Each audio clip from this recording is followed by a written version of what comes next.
सिद्धाननत्वार्धादिच्च चतुर्धारदनाफलं क्रमेणां ध्रुवं वश्ये स्वस्वरूपोपलब्धये।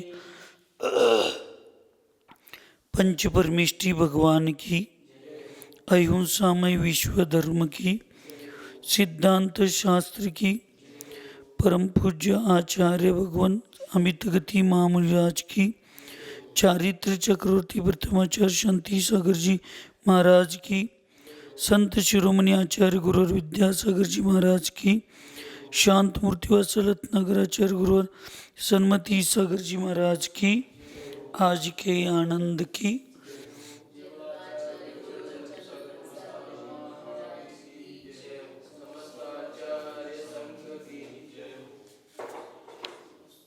वयावृत्ती करने के बाद केल्यानंतर ज्या 16 गुणांची प्राप्ती होते किंवा 16 गुण असतात, त्यातलं काल आपण बघितलो होतो संदान गुण. आचार्य भगवंत अमित गती महामुनिराज मरणकंडिका या महान ग्रंथामध्ये काल संदान गुण सांगितलं होतं. म्हणजे अशुभ कर्माच्या उदयात किंवा शरीर शिथिल झाल्यामुळं किंवा मानसिकता शिथिल झाल्यामुळं जे साधू रत्नत्रय धर्मापासून अस्थिर होण्याचा प्रयत्न अवस्थेमध्ये असतात, अशा साधूंची वयावृत्ती केल्यानंतर ते साधू परत त्यांच्या रत्नत्रय धर्मामध्ये स्थिर होतात. आणि त्यामुळं आणि जे करणारे साधू आहेत वयावृत्ती, ते सुद्धा त्याच्यामध्ये स्थिर होतात. अशा दोघांच्या रत्नत्रयाला स्थिर करण्यासाठी वयावृत्ती गुण वयावृत्ती हे संधान गुणाच्या निमित्तानं योग्य असतं, अशा पद्धतीने काल सांगून आज तप गुण या ठिकाणी सांगणार आहेत. वैयावृत्यं तपोन्तस्थं कुर्वतानुत्तरं मुदा वेदनाश्चापदाधारा विद्यन्ते कर्मभूधरा. आचार्य भगवान सांगतात, वैयावृत्य नामक अभ्यंतर उत्कृष्ट तप को अत्यंत हर्षपूर्वक करने वाले साधु के कर्म रूपी पर्वत छिन्न भिन्न हो जाते हैं और रुग्ण साधु की आपत्ति की आधारभूत वेदना शांत हो जाती है. आचार्य भगवान तिथं सांगतात, वयावृत्ती नावाचं जे एक अभ्यंतर तप आहे, ते तप अत्यंत उत्कृष्ट तप आहे. आणि त्याला लक्ष द्या इकडं, अत्यंत हर्षपूर्वक, आनंदपूर्वक, उत्साहपूर्वक करणारा साधू. इथं करून घेणाऱ्याबद्दल कमी सांगितलं. इथं जो करणारा साधू आहे, जीव आहे, त्याच्या कर्मरूपी पर्वताची छिन्न भिन्नता होते. म्हणजे जे वयावृत्ती करतात, मग साधूंचा विषय चालू आहे म्हणून साधू, मग श्रावकांचं कर्म नष्ट होते काय? होत नाही. श्रावकांना पुण्य लागते काय? लागत नाही. जे वयावृत्ती करतील, पण कसं? अत्यंत भक्तिपूर्वक, उत्साहपूर्वक, आनंदपूर्वक जे साधूंची वयावृत्ती करतात, त्या जीवांची कर्माची निर्जरा पर्वत एवढं कर्मसुद्धा छिन्न भिन्न होऊन जातं. आणि जे रुग्णरूपी साधू आहेत, म्हणजे ज्यांची आपण वयावृत्ती करायला लागलोय ते साधूसुद्धा त्यांची जी आपत्ती आहे, त्यांचा त्रास आहे, त्यांच्या वेदना आहेत, त्या वेदनांना, त्या त्रासांना नष्ट करण्यासाठी आधारभूत ज्या गोष्टी आहेत त्या वयावरती आधार मिळाल्यामुळं त्यांच्या वेदना कमी होतात, शांत होतात आणि ते आनंदी होतात. म्हणून इथं मनानं वयावृत्ती एक असते, अंतरंगपूर्वक. वचनपूर्वक वयावृत्ती म्हणजे संबोधन, उद्बोधन करून वयावृत्ती करणे. आणि कायपूर्वक म्हणजे आपल्या हातानं त्यांच्या शरीरांची वयावृत्ती करणे. श्री सिद्धक्षेत्र कुंतलगिरी येथे सगळे साधू मार्गदर्शन करत असताना आचार्य शांतीसागर महाराजांच्या समाधीचा काल पूज्य आचार्य वर्धमान सागर महाराजांच्या समोर ठेवल्यानंतर त्यांनी शड्डू मारली आणि मलाही तशीच समाधी करायची आहे असा उत्साह दाखवला. कितव्या दिवशी? यमसल्लेखनाच्या 11व्या दिवशी. म्हणजे यमसल्लेखनाच्या 11व्या दिवशी असा उत्साह एका साधूंच्या मध्ये असणं म्हणजे त्यांच्या समाधीचं, अत्यंत उत्कृष्ट समाधीचं गुण आणि लक्षण त्याच्यामध्ये दिसणं आहे. लक्षात ठेवा. हे बघितल्यानंतर आपण नुसतं लाईक करून चालणार नाही. आपल्या आत्म्यामध्ये त्याला स्वीकारून माझी सुद्धा अशी उत्कृष्ट समाधी व्हायला पाहिजे अशी भावना करायला पाहिजे. तसा पुरुषार्थ आपण केला पाहिजे. ही वयावृत्ती करणाऱ्यांना सुद्धा एवढ्या कर्माची निर्जरा होती आणि वयावृत्ती करून घेणारे स्थिर झाल्यामुळं, परत त्यांच्यात समताभाव धारण झाल्यामुळं त्यांच्याही कर्माची निर्जरा होते. एवढं वयावृत्तीला महत्त्व आहे. जसं ज्ञानाला मूलाचारमध्ये आपण वाचत असताना, अभ्यास करत असताना, ज्ञान हे सम्यक दर्शनाला पण सहकारणीभूत आहे आणि सम्यक चारित्र्याला सुद्धा सहचारी रूप आहे, स्थिरतेला. असे जसं दोघांना सम्यक ज्ञान, दोघांना सम्यक दर्शनाला आणि सम्यक चारित्र्याला दोघांना स्थिर करण्यासाठी निमित्त असतं, तसं वयावृत्ती हा गुण करणाऱ्यांच्या कर्माची निर्जरा करतं आणि करून घेणाऱ्यांना समताभाव धारण झाल्यामुळं त्यांच्याही कर्माची निर्जरा करतं. आज लोकांना हे वयावृत्ती गुणाचं महत्त्व माहीत नाही आणि माहीत असलं तर ते प्रदर्शन रूपात करण्याचं वाटतं किंवा कोणावर तर आम्ही उपकार करायला लागलोय असे भाव होतात. म्हणून आजकाल ह्या वयावृत्तीचा प्रभाव म्हणजे वयावृत्ती करण्याचा प्रभाव कमी झाला. म्हणून विहारात लोक कमी. पण ज्यांचं पुण्य ते ठीक आहे, पण धार्मिक लोकांनी ज्यांच्यापाशी कोण नाही अशांचं जास्त करायला पाहिजे. जिथं कमी तिथं आम्ही असं सम्यक दृष्टी जीवांचं लक्षण पाहिजे. ज्या साधूंच्यापाशी लोक कमी आहेत, ज्या साधूंची वयावृत्ती करायला कोण नाहीत, अशांच्या ठिकाणी जाऊन आम्ही वयावृत्ती केली पाहिजे. पण तिथं आता व्हिडिओ काढणार कोण? तिथं प्रचार प्रसार करणार कोण? त्या महाराजांचे फॉलोअर्स कमी आहेत, मग तिथं जाऊन काय फायदा? म्हणजे असं प्रत्येक गोष्टीत आपण व्यापारीकरण आणि स्वार्थ आपण साधू लोकसुद्धा करायला लागलो. श्रावकांचा तर विषयच नाही. म्हणून ह्या गोष्टी समजावून घेऊन अत्यंत भक्तिपूर्वक, श्रद्धापूर्वक आपण अत्यंत उत्साहपूर्वक साधूंची वयावृत्ती केली पाहिजे.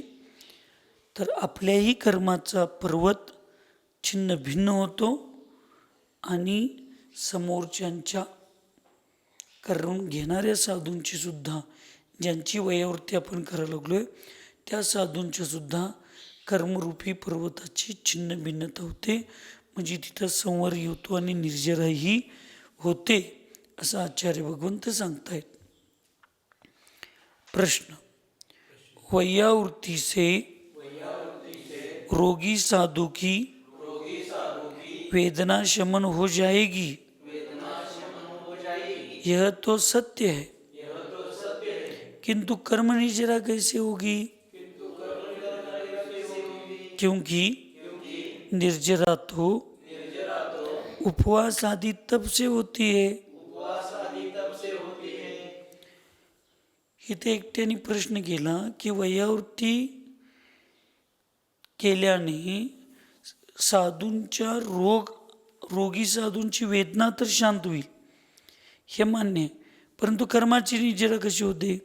कारण कर्माची निर्जरा तर उपवास आधी केलेल्या अनशन, ओणोदर, अवमोदर्य, वृत्ती परिसंख्यान आदी तपांच्या माध्यमातून होतं. तरी तर आचार्य उत्तर त्यांना सांगत आहेत, तपश्चरण से कर्म निर्जरा होती है, बाह्य और अभ्यंतर के भेद से दो प्रकार का है. तपशाचं निर्जरा हे आचार्य उमास्वामी महाराजांनी तत्वार सूत्रमध्ये सांगितलेलं आहे. अनेक साधूंनी अनेक ग्रंथामध्ये सांगितलं, तपश्चर्याच्या माध्यमातूनच कर्माची काय होत असते? निर्जरा होत असते. परंतु तप हे दोन प्रकारचे असतात, एक अभ्यंतर तप आणि एक बहिरंग तप. आणि या दोन्ही तपांना निमित्त एकच आहे, समताभाव, साम्यभाव. अंतरंग तप करा, बहिरंग तप करूया. दोन्ही तप करण्यासाठी कारण एकच आहे, साम्यभाव, समताभाव. समता सर्वभूतेषु संयमी शुभ भावना. हे दोनच गोष्टी अशा आहेत, संयमाची भावना पाहिजे आणि समताभाव परद्रव्याबाबतीत धरला पाहिजे. हे दोन गुण कर्माची निर्जरा करत असतात. आणि मग पुढे आचार्य सांगतात, उपवास आदि बाह्य तप है, इनसे केवल उपवास आदि करने वालों के कर्मों की निर्जरा रूप एक ही लाभ होता है. वयावृत्त अंतरंग तप है. हे उपवास, अंशन, अवमोदर्य, परिसंख्यान, वृत्ती परिसंख्यान हेच तप आहेत. हे काय आहेत? बहिरंग तप आहे. कुठलं तप आहे? बहिरंग तप आहे. यांनी केवळ उपवास आदी करणाऱ्यांचीच कर्माची निर्जरा होत असते. ही एकट्यालाच लाभ होतो. याचा लाभ कुणाला होतो? जो करतो त्याला होतो. आणि वयावृत्ती अंतरंग तप आहे. वयावृत्ती कसं तप आहे? अंतरंग तप आहे. याच्यामुळं दोघांना, म्हणजे इथं सांगितलं, अपने कार्यों को गौण कर,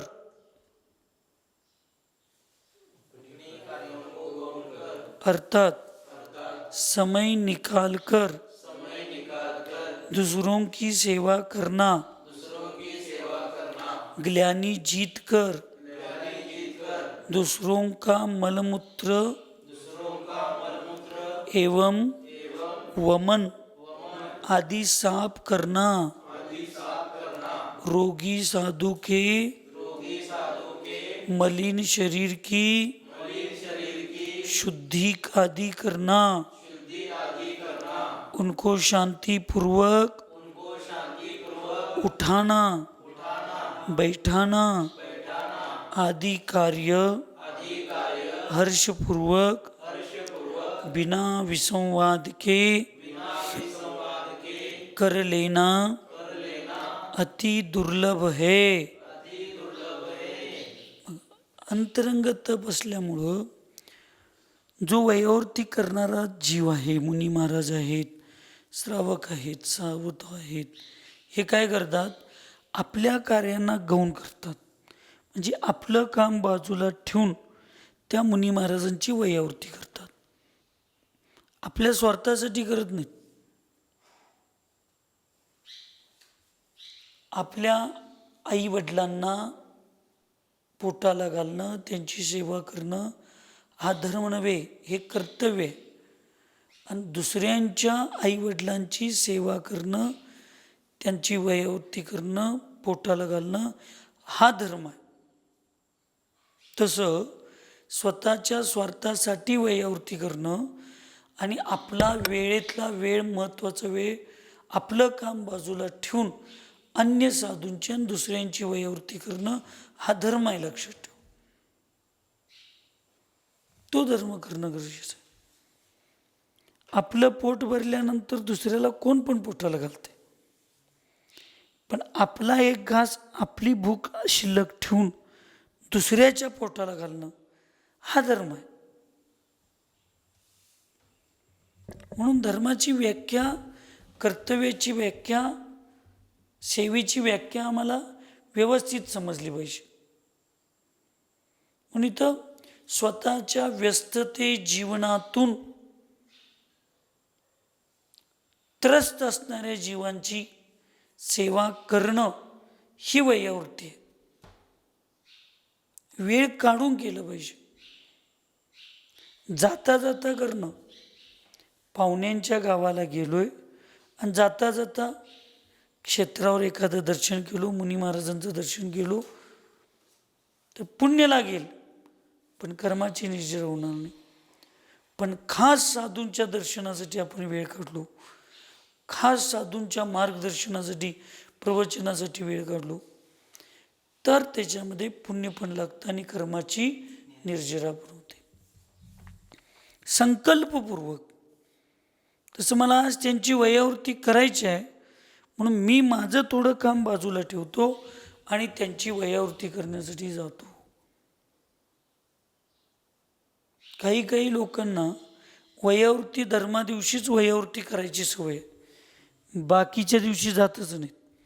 मग बाकीच्या दिवशी साधूंना त्रास नसतोय? वयोवृत्ती धर्मादिवशी साधू साधूंची चर्या करत असतात, बाकीच्या दिवशी करत नाहीत. रोजची चर्या आहे. वयोवृत्ती करण्यासाठी कुठला विशेष गुण, विशेष दिवस आणि विशेष सण असत नाही. साधूंची रत्नत्रयाची साधना रोज नव्हे, प्रत्येक समयाला, प्रत्येक सेकंदाला चालू आहे. त्यामुळं आपण हे लक्षात घेतलं पाहिजे. म्हणून आपल्या स्वतःच्या कार्यांना बाजूला ठेवून त्यातनं वेळ काढून दुसऱ्यांची सेवा करतात आणि ग्लानी म्हणजे जिगुप्सा भाव, म्हणजे मळमळ, किळस, त्याला जिंकून त्या वयोवृद्ध किंवा रोगी साधूंचं मल, मूत्र, कफ, वमन आधी स्वच्छ करून त्या रोगी साधूचं मलिन शरीराची शुद्धी असे अनेक कार्य करतात. औषध आधी देतात.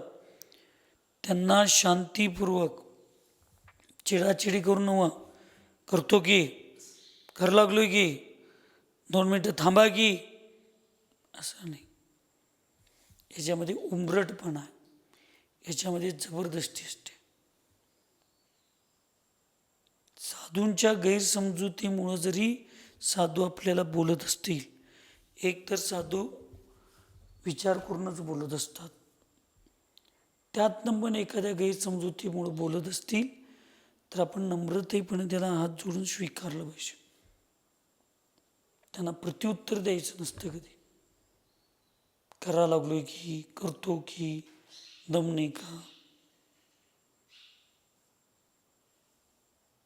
किती पश्चाताप झाला श्रवण बाळाला. आयुष्यभर आई वडिलांची सेवा करणारा श्रवण बाळ एकदा उरपाट बोलला त्या झाडाखाली गेल्यानंतर, एकदा. पण 4 पावलं पुढे गेल्यानंतर त्याच्या लक्षात आलं मी किती मोठी चूक केलो. त्याला पश्चाताप होतो आणि कर्माचे उदय असे होतात की ती क्षमा मागायला सुद्धा तो आई वडिलांच्यापर्यंत परत येऊ शकत नाही, तिथंच मरतो वाटत.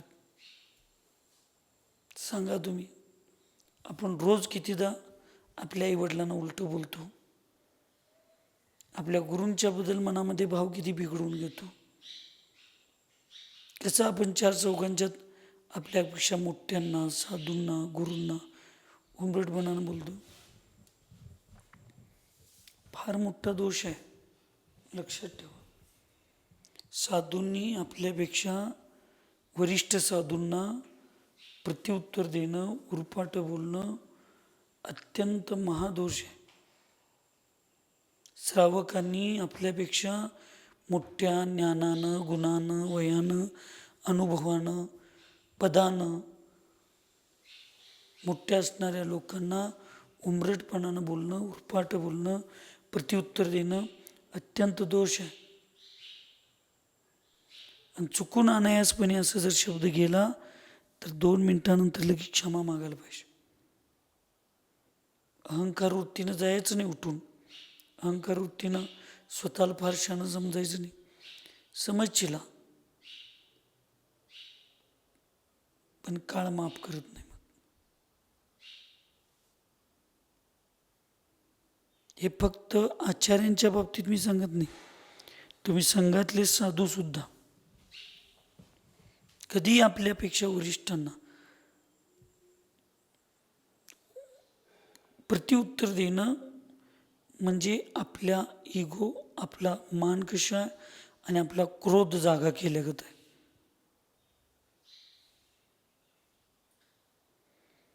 म्हणून त्या ठिकाणी शांतीपूर्वक, अत्यंत भक्तिपूर्वक त्यांना उठवलं पाहिजे, त्यांना बसवलं पाहिजे.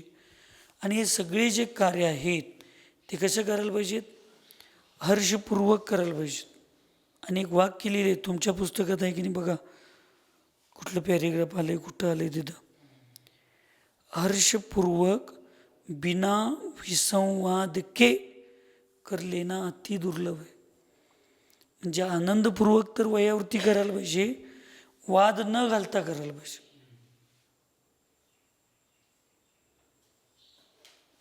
सांगा, आपल्या मनात असं कधी भाव होतात? आपण लगेच प्रत्युत्तर देतोय, थांबा की, अनालोय की, या लागलोय की. हे विसंवादाचे लक्षण आहेत. समोरचा व्यक्ती कुठल्या भावनेनं काम सांगतोय याच्याशी संबंध नाही. गुरु कुठल्या भावनेतून बोलायला लागलेत याच्याशी संबंध नाही. आपलं कर्तव्य असलं पाहिजे शांत, नम्रपूर्वक ऐकून घेणं. आणि ही भावनाच आपल्याला पुण्य परिणामांना आणि पापापासून निर्जरित होण्यासाठी हे निमित्त ठरत असतात. म्हणून आपण सगळ्यांनी ह्या गोष्टी शिकल्या पाहिजेत, समजून घेतल्या पाहिजेत. एक शब्द रोगी साधूला, एक शब्द दुःखी साधूला, एक शब्द वयोवृद्ध साधूला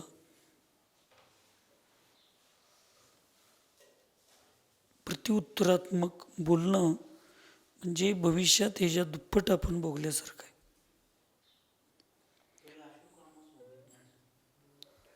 अशुभ कर्माच्या उदय म्हणून त्याचा निर्जरा करायलाच इथं आलायचा. प्रत्येक वेळेला कर्म मग पुरुषार्थ कोण करणार? एकदा अशुभ कर्माचा उदय झाला, दुसऱ्यांदा झाला, तिसऱ्यांदा झाला. प्रत्येक वेळेला अशुभ कर्म म्हणत मग पुरुषार्थ कोण करणार? दुसऱ्यांनी.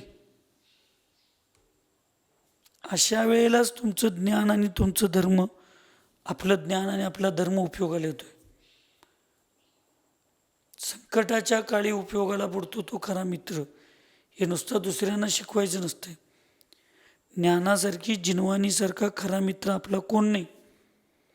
आणि आपल्या संकटाच्या वेळेला, आपल्या अशुभ कर्माच्या उदयात आपली जिनवानी, आपलं ज्ञान आपण चिंतनात आणून जर त्याला किमान मंदच राहू दे 100% सुटायचं, मंद करण्याचा जर प्रयत्न करत नसेल, मग ती जिनवानी, ते ज्ञान आपला मित्र कसं असेल? महत्वाच्या वेळेला उपयोगाला येत नसेल तर तो मित्र कसला? म्हणून ज्ञानाला सगळ्यात जवळचा मित्र मानलंय की ते संकटाच्या वेळेला उपयोगी येईल करते. चांगल्या गोष्टीत उपयोग करणारे, मदत करणारे मित्र नसतात, ते स्वार्थी असतात. अडचणीच्या वेळेला जे मदत करायला येत असतात ना, ते खरे मित्र असतात. म्हणून ज्ञानाला, सुखामध्ये ज्ञान, खरं ज्ञान जर असेल, सुखामध्ये अहंकार येऊन देत नाही आणि संकटाच्या वेळेला दुःख करून देत नाही.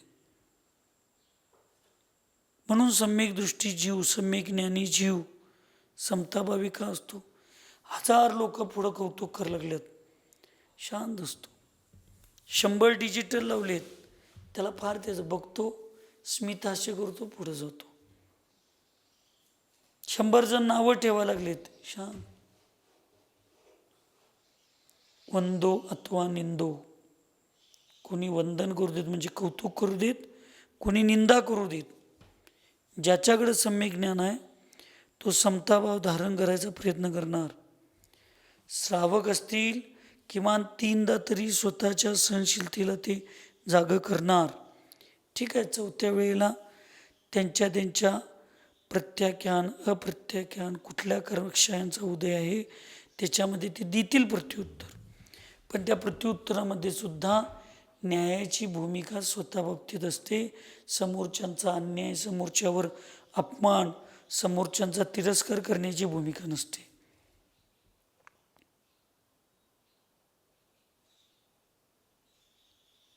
इथं आपला संबंध नसतोय, पण स्वतःचं ज्ञान 5 घ्या कर 5 न्या.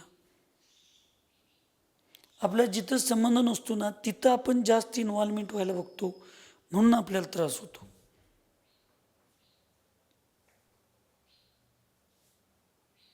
चंद्रकीर्ती सागर महाराजजी कसं वागायला लागलेत, ह्याच्याशी काय संबंध वात्सल्य सागरांचा आहे का? ते गुरु आहेत, आचार्य आहेत, तिने बघतात की वात्सल्य सागर कसं वागायला लागलेत, ह्याच्याशी काय संबंध चंद्रकीर्ती सागर महाराजांचा आहे का? महत्वाचं उदाहरण देताना ऐकत जावं, 3दा सांगितलं होतं. त्याच्याशी त्यांच्याशी काही संबंध आहे काय? पण आम्ही बाजूच्यांच्या व्यवहारात लक्ष घालतो. आपला जिथं संबंध नाही तिथं आपण लक्ष घालतो ना, त्यावेळी दुःखी होतो, त्यावेळी मान अपमान चालू होतात. आम्ही आमच्यापुरतं आमचा संबंध ठेवलो, आमचं कर्तव्य केलो, जबाबदारी केलो, जाता येतं शेजारी साधूंच्या बद्दल जेवढं कर्तव्य आहे, जेवढं प्रेम आदर करायचं तेवढं गेलो, निघून गेलो. आम्ही इतरांच्यामध्ये व्यवहारात जास्त इंटरफेअर करतो. तिकडे शेजारी चर्चा चालू आहे, आपला काही संबंध नसतो, गप शांत ऐकत समताभाव नाही, तिथं मध्ये आपण बोलायचं. आणि मग तिथं मग आपण बोलल्यानंतर मग समोरची लोक आपला अपमान करतात आणि म्हणायचं त्यांनी मला असं म्हणलं, त्यांनी. तुम्ही शांत ऐकून गप बसून गेला असतं जर, तुम्हाला कोण बोललं असतं? नको त्या ठिकाणी आपल्याला आपली बुद्धी चालवण्याची, अक्कल पाजण्याची सवय लागलेली. मी पण आहे त्याच्यात. आणि म्हणून मग ज्यावेळेस समोरच्यांच्याकडून प्रत्युत्तर येतं, अपमानास्पद वचन येतात, त्यावेळी मग परत आपल्याला त्रास होतो. त्यांनी मला असं बोललं, त्यांनी असं बोललं, बारकं होऊन माझा अपमान गेला. नको त्यावेळेस समोरचा व्यक्ती बोलायला लागले ना, त्यावेळी आपण उठून जायला पाहिजे वास्तविक त्याला बोलण्यापेक्षा. पण आपल्यात मोठेपणा, मी साधू, मी आचार्य, मी का उठून जाऊ? उठून जायचं नसलं तर शांत समताभावनेनं ऐकत बसायचं. कर्मसिद्धांत समोरच्यांच्यामध्ये जास्त लावायचा असतो आणि आपल्यामध्ये आपण वास्तविक आपलं समताभाव टिकवायचं असतं. समोरचा व्यक्ती ज्यावेळी आपल्याला त्रास देत असतो, ते आपल्या कर्माचा उदय आहे, तसं त्याच्याही कर्माचा उदय आहे असं जेव्हा आपण समजतो, ते त्याच्याबद्दल प्रत्युत्तर देण्याचे भाव होत नाही. आपण आपल्या तर कर्माचा उदय लावतो, पण समोरच्यांच्या बाबतीत ते लावत नाही. पण म्हणून अत्यंत विसंवादाला त्याग करून सोडून हर्षपूर्वक अशी सेवा केली पाहिजे. इस तप से अपने कर्मों की निर्जरा तो होती ही है, किंतु साथ साथ रोगी साधु की रोग वेदना शांत हो जाती है। इस प्रकार इस तप से स्व एवं पर के उपकार रूप दो लाभ होते हैं। अशा प्रकारची तप केल्यानंतर आपल्या तर कर्माची निजरा होतच असते, परंतु ज्यांची वयावृत्ती करायला लागलोय, ज्या रोगी वयोवृद्ध तपस्वी साधूंची वयावृत्ती करलोय, त्यांच्या रोगाच्या वेदना काय होतात, शांत होतात. आणि त्यांच्या शांत झाल्यामुळं ते सुद्धा तपस्या करतात, साधना करतात, आणि त्यांची पण कर्माची निजरा होते. मग त्यांच्या कर्माची निजरा त्यांनी करण्यासाठी जी तपश्चर्या केली, ती तपश्चर्याला बाधक असणारा रोग आजार विकल्प दूर करण्याचा प्रयत्न आपल्या निमित्तानं झाला. म्हणून आपल्या तर कर्माची निजरा होतेच, पण त्यांच्यासुद्धा कर्माची निजरा होते. म्हणून दोघांनाही त्याचा लाभ होत असतो, एकट्याला लाभ होत नाही. म्हणून सर्वात श्रेष्ठ जर गुण कोणता असेल ना, निस्वार्थ वयावृत्ती, निरपेक्ष वयावृत्ती, आनंदानं कुठलाही विसंवाद न करता, अहंकार न करता, प्रदर्शन न करता वयावृत्ती करायला पाहिजे.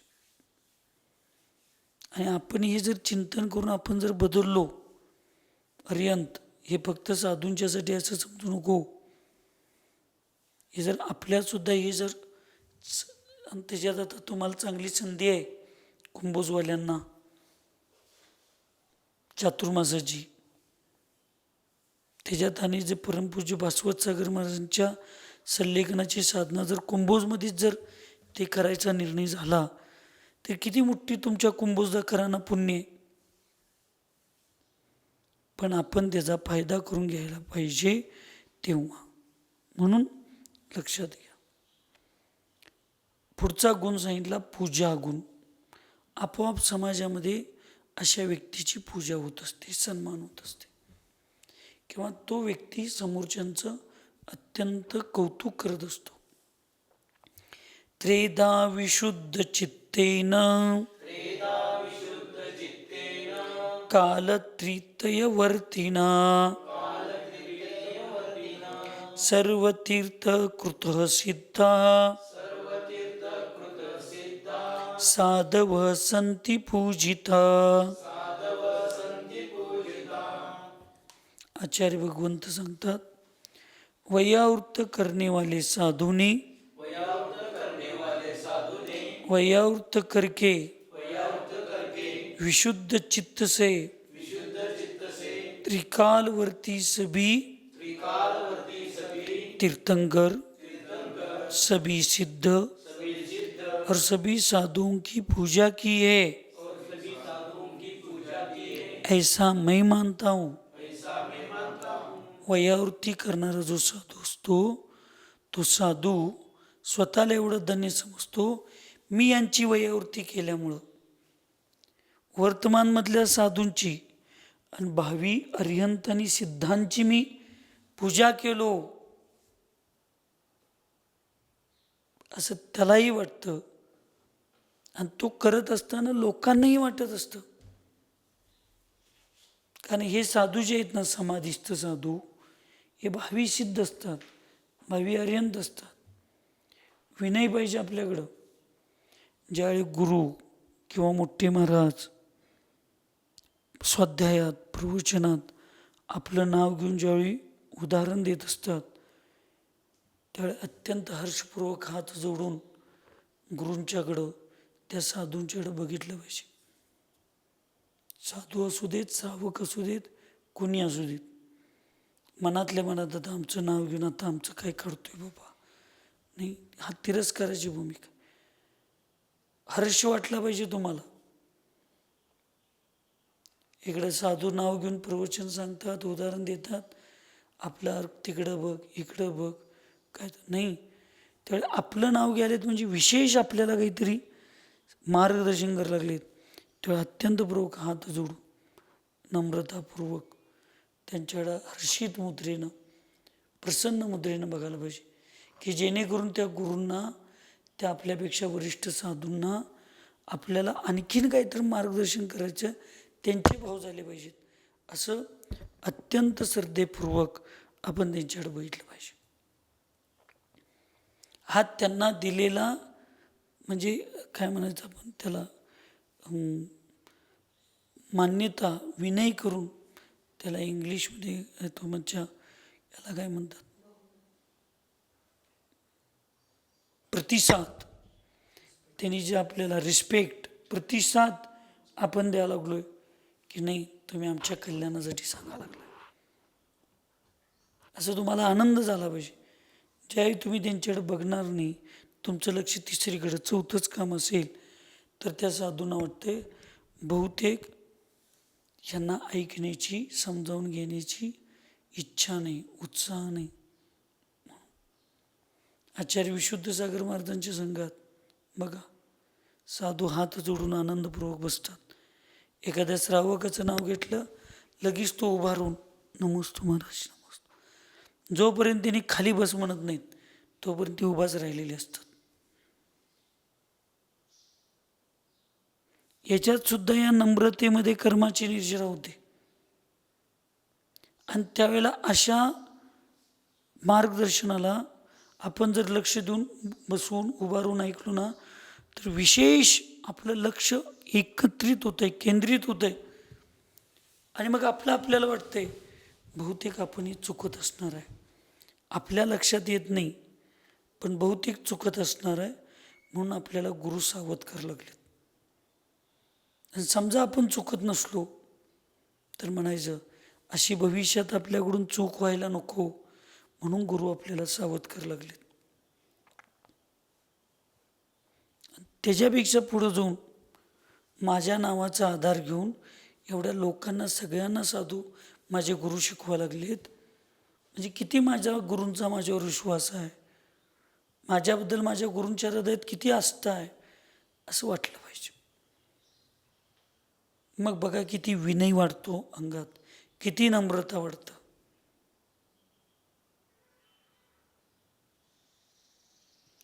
तर या सगळ्या गोष्टी मग अशी ज्यावेळी आपण वयावृत्ती करतो, मनापासून, वचनापासून, काही बसून, त्यावेळेला एक तर अमित गती महाराजांच्या मते तो वयावृत्ती करणारे जे साधू आहेत, ते साधू भावी अर्यंत, सिद्ध आणि वर्तमानमधल्या साधूंची वयावृत्ती करतो, म्हणजे त्यांची पूजा करतो, असं अमित गती महाराजांना त्या साधूंच्याबद्दल वाटते. किंवा जो वयावृत्ती करणारा साधू आहे त्याला स्वतःला असं वाटते की मी वयावृत्ती नुसता करालो नाही, मी भावी अर्यंत आणि सिद्धांची पूजा करायला लागलो. पूजा या शब्दाचे अर्थ अनेक होतात. पूजा या शब्दाचे अर्थ सत्कार होतो, पूजा या शब्दाचा अर्थ अष्टद्रव्यांनी पूजा होते, पूजा या शब्दाचा अर्थ सन्मान होतो, पूजा या शब्दाचा अर्थ स्तुती होते, कौतुक होतं. आपण प्रसंग लावून योग्य त्यावेळी लावलं पाहिजे. हे जे शासन, देवी देवता आदींचं जे पूजा शब्द आले ना, हा पूजा कुठल्या अष्टद्रव्याचा पूजेचा अर्थ नाही.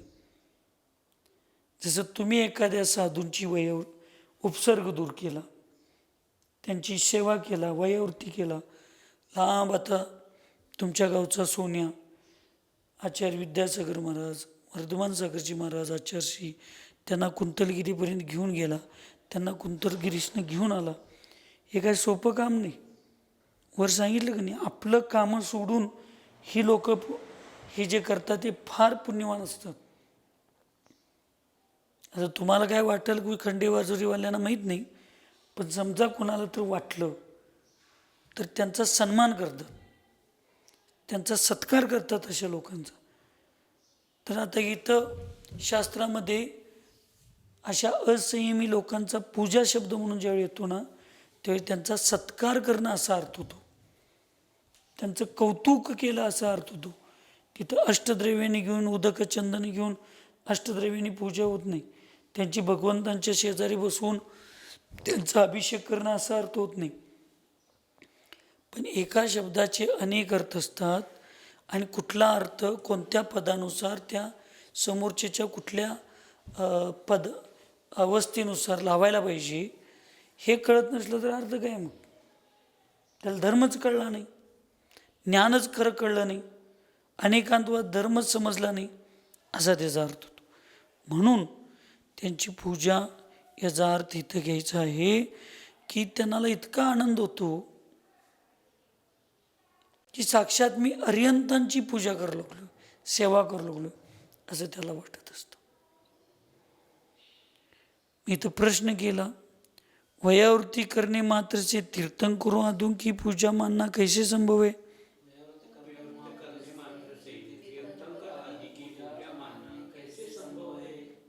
उत्तर, आज्ञा की पालन करना ही यथार्थता पूजन है.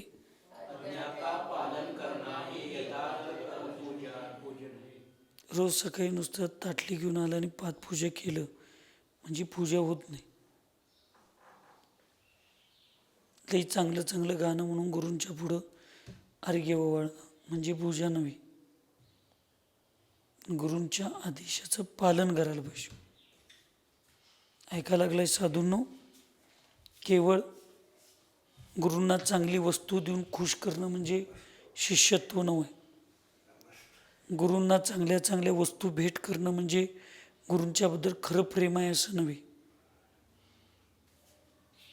गुरूंच्या मागं पुढं नुसतं फिरणं म्हणजे खरं प्रेम आहे असं नव्हे, भक्ती आहे असं नव्हे. गुरु ज्या आदेशाला सूचनेला सूचना देतात, आदेश देतात, त्याचं पालन करणं म्हणजे खरी भक्ती आहे. आचार्य सन्मती सागर महाराजांचा फोटो लावणं, आचार्य सन्मती सागर महाराजांचा जयकारा देणं, मी त्यांचा शिष्य आहे म्हणणं म्हणजे शिष्यत्व नव्हे. आचार्य सन्मती सागर महाराज गुरूंच्या आदेशाच्या विरुद्ध वागणाऱ्यांना आणि गुरूंचा अविनय करणाऱ्यांना कधीही स्वतःचा शिष्य मानत नव्हते.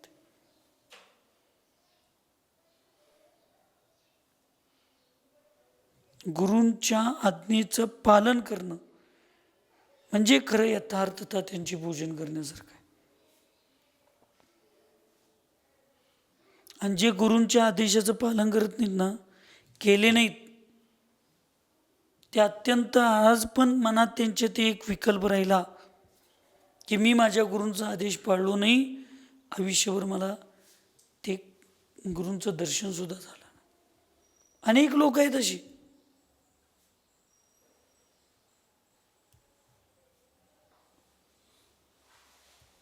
फार महत्वाचं म्हणजे तुम्ही ह्याला शब्द घेऊ नका, ह्याच्यात जीवनाचं रहस्य लपलंय, महाव्रताचा आनंद लपलाय त्याच्यामध्ये, ह्यात मोक्ष मार्गाचं सूत्र लपलेलं आहे.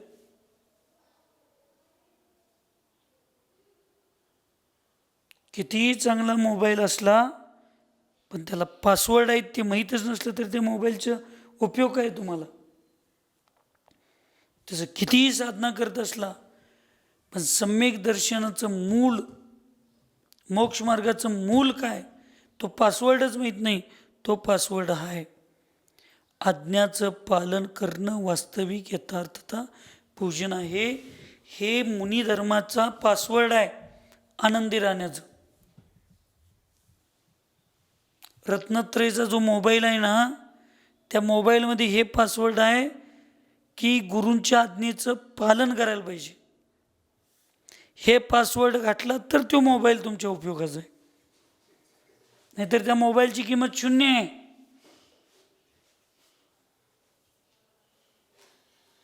गुरूंच्या आदेशाचं नाही पाळलं तर, गुरूंनी दिलेल्या सूचनेला नाही समजून घेतलं तर, हो दे काय गरज नाही आम्हाला गुरूंची असं म्हणायचं नसते. गुरूंनी दिलेली शिक्षा आणि आईनं दिलेले विष जो आनंदानं पितो त्याचं कल्याण होतंय, हे मी 100दा सांगतो. आम्हाला बी विचारता कसं गुरु म्हटलं, घ्या शंका. त्याचं फळ गुरूंना नाही आपल्याला भोगायला लागते. गुरूंची आज्ञा, गुरूंचा आदेश हीच पाळणं, हीच खरी गुरूंची पूजा आहे. लई फोटो लावणं हे नाही. नुसता पादपूजा म्हणजे करणं म्हणजे गुरूंचं पाय स्वच्छ केल्यासारखं आहे. पण गुरूंची पादपूजा करण्यामध्ये स्वतःचं मन आणि आत्मा शुद्ध करण्याची भावना असली पाहिजे. नुसता फॉर्मॅलिटी असून चालत नाही. म्हणून आज्ञा का पालन ही करना ही यथार्थता पूजन है. यदि आज्ञा पालन न करे और पूजा आरती आदि करते रहे तो वह पूजा नहीं कही जाती. हां, म्हणजे मला वाटलं मी मनानं सांगायला वाटतं. आहे की शास्त्रात लिहिले ना, काही नाही. तुमच्या मनात आलं असेल महाराज आम्हाला बोलायला लागलेत, तुम्हाला बोलून काय करू मी?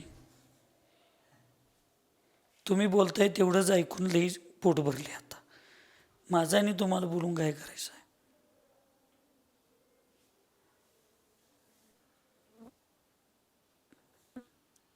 आज्ञेचं पालन करत नसाल, यदि आज्ञा पालन न करे और पूजा आरती आदि करते रहे तो वह पूजा नहीं कही जाती. कितीही तुम्ही गुरूंना वस्तू भेट द्या, कितीही गुरूंचं तुम्ही जोर जोरानं जयकार घाला, पण आज्ञेचंच पालन करत नसाल तर ती गुरुभक्ती कधीही होऊ शकत नाही. म्हणून आज्ञेचं पालन करणं हेच वास्तविक गुरुपूजा आहे. आणि ते ज्याला कळलं तो पूज्य नियमानं बनतो. सर्व तीर्थंकरोनी आचार्यों एवं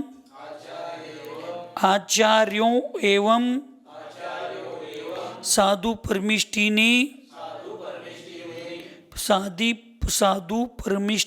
ने यही आज्ञा दी है कि आप सब साधुजन यथाशक्ति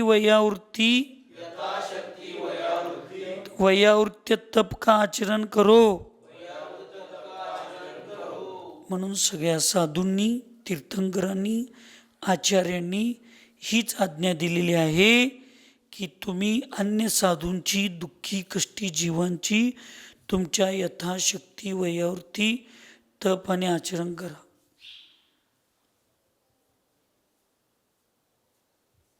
आम्ही मुधोळमध्ये होतो, मुधोळमध्ये 2015ला, आणि पंचकर्माचं ट्रीटमेंट माझ्यावर जोशनाताईंच्या वीतराग चिकित्सालय त्याच्यामध्ये चाललं होतं.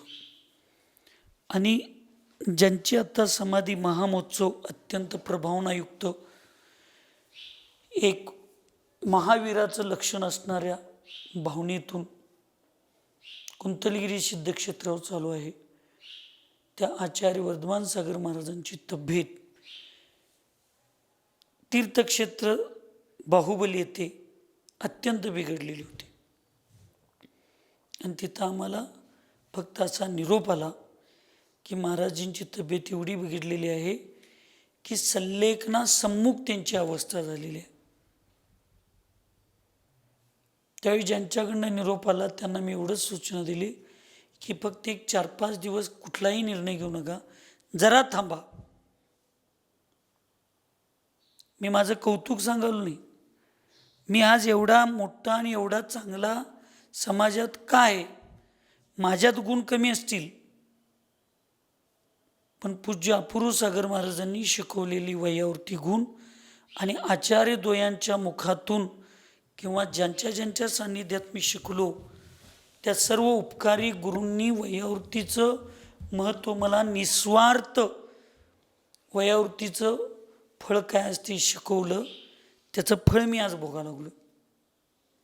आणि मी त्यावेळेला त्यांची वयावृत्ती करण्याच्या भावनेनं 6 दिवसात 6वा आहार माझा मुधोळातनं बोंबलीत होता. एवढ्या फास्ट होतो. आणि 20-21 दिवस एवढी छान वयावृत्ती करायचं सौभाग्य मिळालं की सल्लेखना सम्मुख 2015ला असणाऱ्या वर्धमान सागर महाराजांची सुजाताताई म्हणजे शुद्धम श्री माताजी, विद्याताई, आम्ही संघातले अन्य सगळे साधू, आप्पासाहेब फुकरे, बंडू भैया, पाटील परिवार इचलकरंजी, बाहुबलीतली सर्व मुलं, आम्ही सगळ्यांनी मिळून त्यांची एवढी चांगली वयावृत्ती केली, निस्वार्थपणे वयावृत्ती केली की महाराजींची तब्येत एवढी छान झाली. त्याच्यावर महाराजी 2दा समेत शिखरजी आणि एकदा श्रवणबेळगोळची यात्रा त्यांनी केली. आज मनामध्ये इतकं समाधान वाटतंय. आज जरी आपण कुंतलगिरी सिद्धक्षेत्रावर त्यांची प्रॅक्टिकली म्हणजे वयावृत्ती करू शकत नसलो, ऑफलाईन वयावृत्ती करू जरी शकलो नसलो, तर त्यावेळी केलेली ऑफलाईनची समाधीची सेवा आज आम्हाला आनंदाला निमित्त होते. आज किमान भगवंतांच्या पुढे बसून आपण ऑफलाईन तरी ऑनलाईन तरी त्यांची वयावृत्ती करायला लागलो आहे, याचंही मनामध्ये थोडी मानसिकता समाधान होते. आपण वयावृत्ती केल्यानंतर त्या साधूंना सम्येत शिखरजीची 2दा जर यात्रा होत असेल तर त्यांच्या सम्येत शिखरजीच्या यात्रेमध्ये आपण कुठंतरी थोडं वयावृत्तीला निमित्त पडलो याचा आनंद झाला पाहिजे, अहंकार नाही. आणि म्हणून आपण एखाद्याची सेवा केलो तर त्या सेवा करणाऱ्या साधूला पुढं जी रत्नत्रयाची साधना करायला मिळते स्थिर होऊन, ती साधना बघत असताना त्या साधूचा तो आनंद बघत असताना आपल्याला किती आनंद होतो सांगा, आपल्याला किती समाधान मिळतं.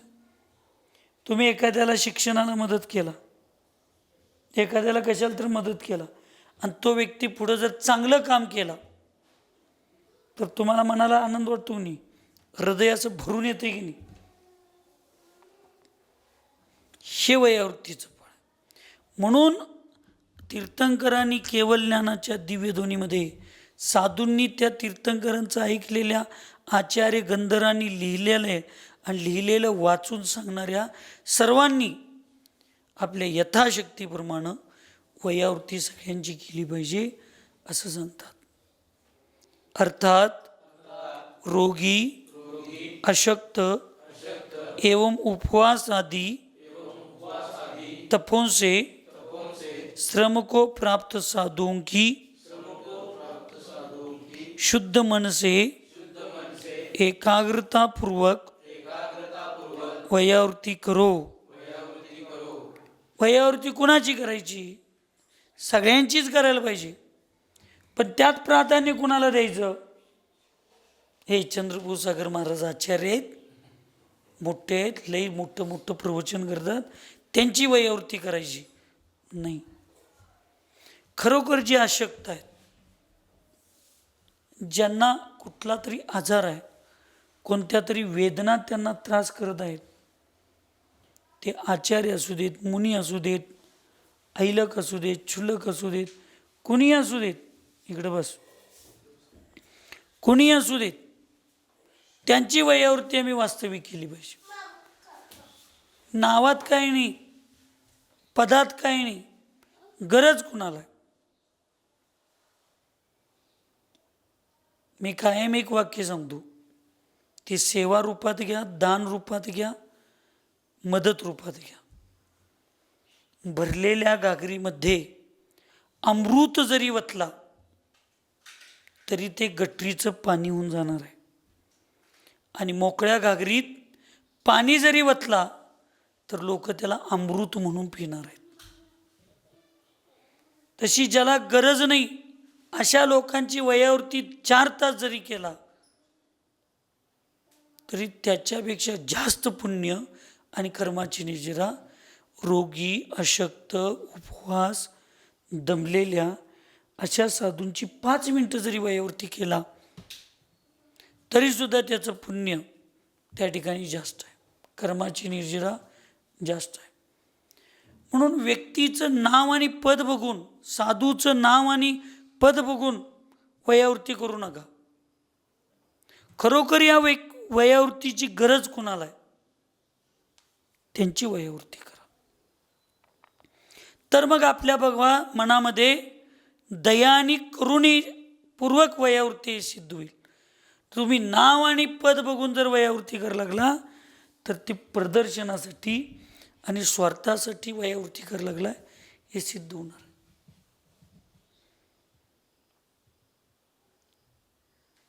जो साधू इस आज्ञा का पालन करते हैं वे मानो त्रिकालवर्ती तीर्थंकर आदि को पूजा ही करते हैं. ह्या आज्ञेचं जे पालन करतात ते त्रिकालवर्ती तीर्थंकर आदी भूतकाळातील, भविष्यकाळातील, वर्तमानातील सर्व तीर्थंकरांची सेवा, पूजा केलेल्याचं पुण्य त्यांना लागतं. इतना ही नहीं अपितु 10 धर्मों के अंतर्गत